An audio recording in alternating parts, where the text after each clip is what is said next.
Unit 4 Quiz 1 was our first opportunity to get some feedback to see how you're doing with understanding rewriting equations, also known as literal equations. Most of the time, you're solving for y. This gets us into Unit 5, 6, 7 type stuff.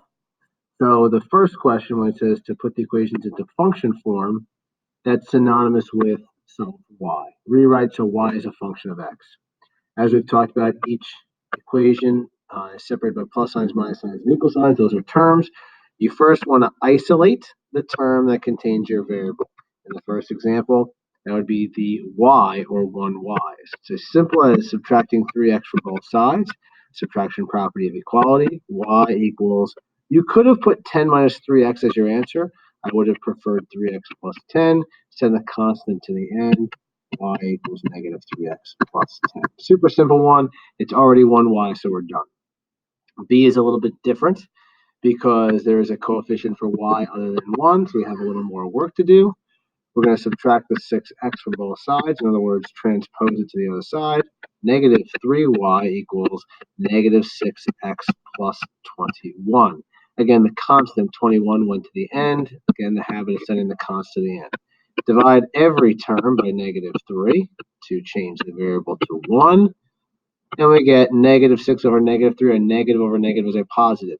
If you simplified this and left it as 2 over 1, that's okay. But if you left it as 6 over 3, it's also acceptable, not great. But if you left it at all with the negative on top of the negative, it would be marked as incorrect.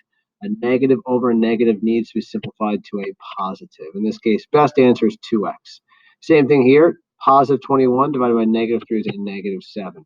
I don't want a plus negative 7. A plus negative 7 is a little bit like kind of childish, where it's something that we, it's technically right, but the double signs, we want to clean up right as nicely as possible. Y equals 2x minus 7 is the best answer. If you did anything other than that, you should learn to do it the proper way as we talk about proper math syntax. Moving down to what would be question 2, but the third question on here. Let's solve for the weird, funky symbol. You might be tempted to multiply by 3 right away. The problem is that this is still on the left-hand side. So you can multiply by 3, but then every term gets multiplied by 3. So you have to realize that this is still kind of one term because it's held together by parentheses. So you want to multiply by 3, which is fine. You multiply this by 3, it cancels out that. Then you have to multiply that by 3, multiply that by 3. As I said, when you multiply, divide, everything has to get multiplied or divided by 3. So that gets rid of the fraction. We have c plus symbol minus 3, another symbol. Looks like 36. I could probably do better than that.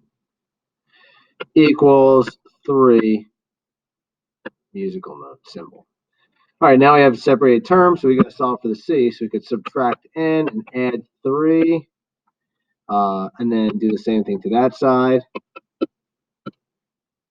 And we end up with c equals 3 musical note minus n plus, oh, that's not an n. I don't know how it became an n all of a sudden. Symbol plus 3.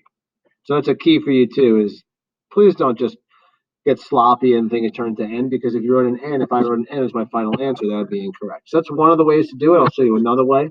You could have right off the bat added that to both sides. We'll end up with the same answer.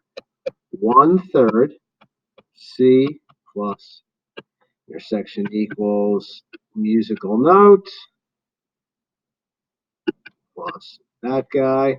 Now we multiply by 3, but still every term gets multiplied by 3.